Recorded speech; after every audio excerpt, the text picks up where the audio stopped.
Well, honestly, it's almost like the music kind of chose me in a way. But I was always a writer. You know what I mean? Like even when I was younger, I was always writing stories, always writing like poems and everything. So it was kind of always there. And then the music was there as well. You know, like with my mom and dad, my mom was, you know, in a church and choir. And then my dad just mostly always played music. So it was always around me. And then at some point it kind of transitioned into me writing my own songs. And then from there, the love honestly just grew. And then I just kind of kept on doing it as I got older. And it just never went away. Like out of everything that I could have been, like that was the only thing that really stuck. Like I used to want to be a game designer. I used to want to be some other things too, a little rated R. But no, like music was the only thing that really, really stuck with me though. Like never disconnected from me.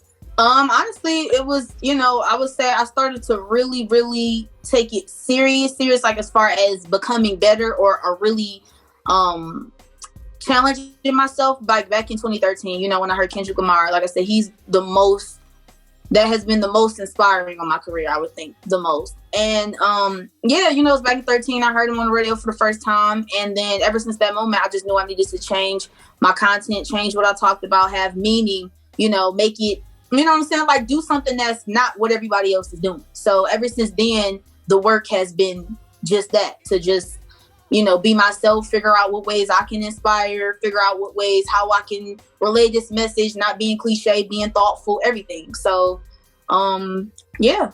Honestly, because I never wanted to really fit in. Honestly, because like you mentioned, it's because at that time, you know, it was something that I felt like everybody was doing. Like, oh, everybody wants to be a rapper or everybody's a singer. So, honestly, I was just like, okay, no, I don't even want to be able to make that statement and then play something that's what everybody else is, you know, what they're hearing.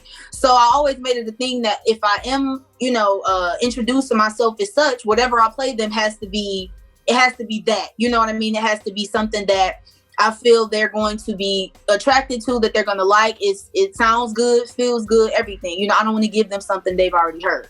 So, or that I even think that they might have already heard.